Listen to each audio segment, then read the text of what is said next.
Shalom adik-adik, salam jumpa dalam pelajaran sekolah sahabat kita hari ini. Kita bersyukur kepada Tuhan untuk kebaikan, rahmat, anugerah yang diberikannya. Terlebih keselamatan yang kita peroleh dari Yesus. Baiklah kita berdoa sebelum kita mulai pelajaran sekolah sahabat kita. Mari kita berdoa. Terima kasih Yesus untuk kesempatan belajar firman Tuhan. Tolonglah kami untuk mengerti melalui Roh Kudus-Mu.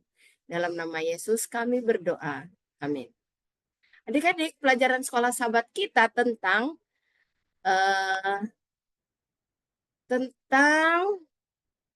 pertemuan di Semak Belukar. Pertemuan di Semak Belukar. Dengan ayat hafalan yang terdapat dalam Roma 12 ayat 6 sampai 8. Ayat inti kita berbunyi seperti ini. Demikianlah kita mempunyai karunia yang berlain-lainan menurut kasih karunia yang dianugerahkan kepada kita. Jika karunia itu adalah untuk bernubuat, baiklah kita melakukannya sesuai dengan iman kita. Jika karunia untuk melayani, baiklah kita melayani. Jika karunia untuk mengajar, baiklah kita mengajar. Jika karunia untuk menasihati, baiklah kita menasihati. Siapa yang membagi-bagikan sesuatu, hendaklah ia melakukannya dengan hati yang ikhlas. Siapa yang melakukannya dengan rajin, siapa yang menunjukkan kemurahan, hendaklah ia melakukannya dengan sukacita. Jadi di sini ditekankan bahwa masing-masing kita diberikan karunia, ya, diberikan karunia untuk melaksanakan pekerjaan Tuhan. Nah, sekarang kita ingat Tuhan memanggil kita menjadi berkat bagi orang lain. Itu adalah tema yang harus kita ingat. Allah yang namanya Aku Ada, ya, Allah yang namanya Aku Ada itu memanggil Musa untuk kembali ke Mesir, meminta izin kepada Firaun agar bangsa Israel keluar dari Mesir. Diawali dengan dia melihat semak belukar menyala, tetapi semak itu tidak terbakar. Semak itu tidak terbakar, membuat Musa penasaran. Apa yang terjadi? Fenomena yang aneh. Dengan rasa ingin tahu dan takut-takut juga, dia mendekati belukar itu.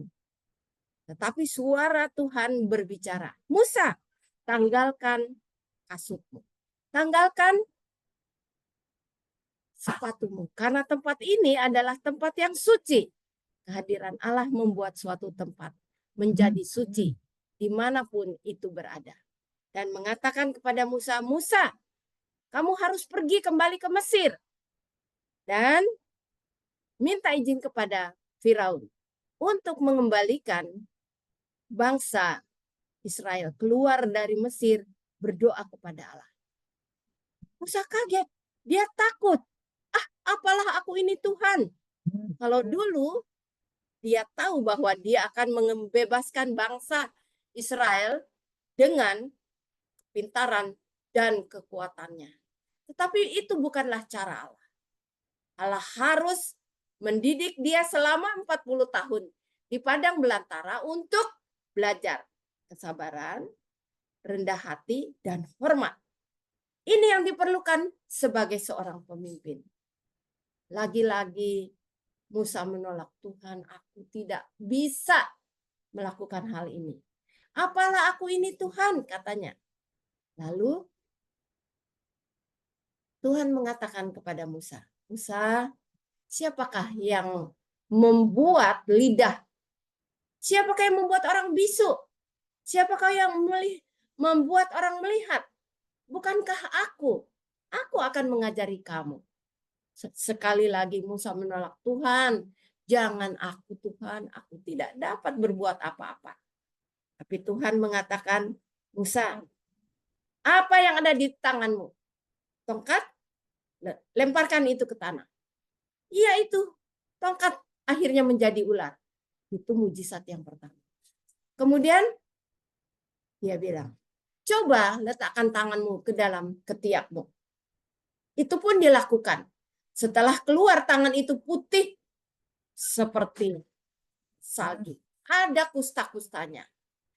Ini membuat Musa juga menjadi takut. Tetapi Allah mengatakan kembalikan tangan itu. Setelah dikeluarkan, mujizat terjadi. Tangan itu menjadi sembuh kembali. Dan memang pelajaran-pelajaran ini akan ditunjukkan atau mujizat ini akan ditunjukkan kepada Firaun supaya dia mau mengeluarkan bangsa Israel dari Mesir. Tetapi apa yang terjadi adik-adik? Musa bilang, enggak Tuhan. Tidak Tuhan. Musa katanya, aku akan mengeluarkan bangsa ini dengan mujizat yang besar. Masih ingat, 10 tulah diberikan. Karena Firaun tidak mau menurut. Sebenarnya kalau sekiranya Firaun menurut, tulah itu tidak akan terjadi bagi bangsa Mesir. Pertama, air menjadi darah, masih ingat? Nyamuk. Lalu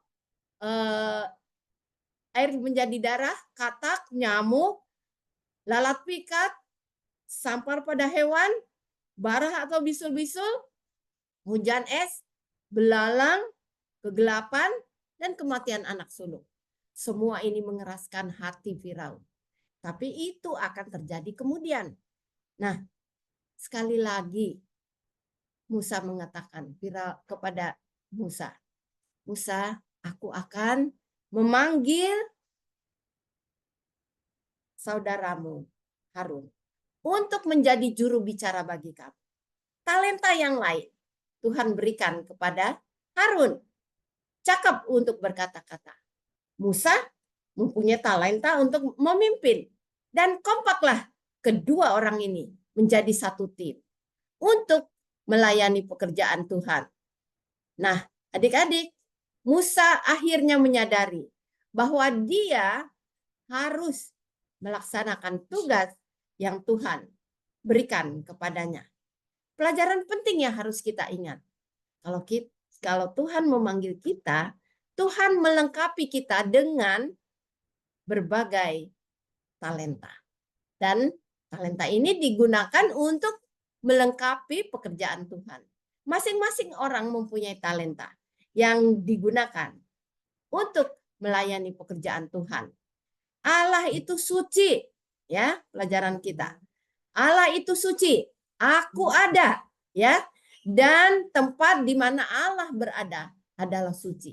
Jadi adik-adik ingat, dimanapun Tuhan berada, di gereja, walaupun di padang belantara, kalau dia ada di sana, seharusnya kita hormat kepada Allah. Melakukan yang paling terbaik. Pelajaran yang berikut adalah Allah melengkapi Musa dengan talenta kepemimpinan. Dengan kerendahan hati, kesabaran, juga rasa hormat. Semuanya diperlukan untuk melengkapi pekerjaan memimpin bangsa itu. Allah juga memberikan kemampuan kepada Harun dalam hal berbicara. Dia memberkati kita juga dengan hal yang sama. Dan kita harus kerjasama sebagaimana Musa dan Harun dan tua-tua bangsa itu. Untuk suatu tugas melayani, kita harus bekerja sama. Mudah-mudahan pelajaran hari ini menolong kita untuk menggunakan talenta kita, menghormati Tuhan, dan juga bekerja sama satu dengan yang lain. Baiklah kita berdoa. Allah yang pengasih, terima kasih pelajaran sekolah Sabat ini. Biarlah ini menolong kami untuk menyadari bahwa talenta kami perlu digunakan untuk melayani pekerjaan Tuhan. Tolonglah melalui Roh Kudus kami dimampukan. Ampunilah dosa kami Tuhan. Terima kasih untuk Yesus yang telah menebus kami dari dosa-dosa kami, mewariskan kami kerajaan surga. Dalam nama Yesus kami berdoa. Amin. Adik-adik, Sampai di sini pelajaran kita. Sampai jumpa lagi.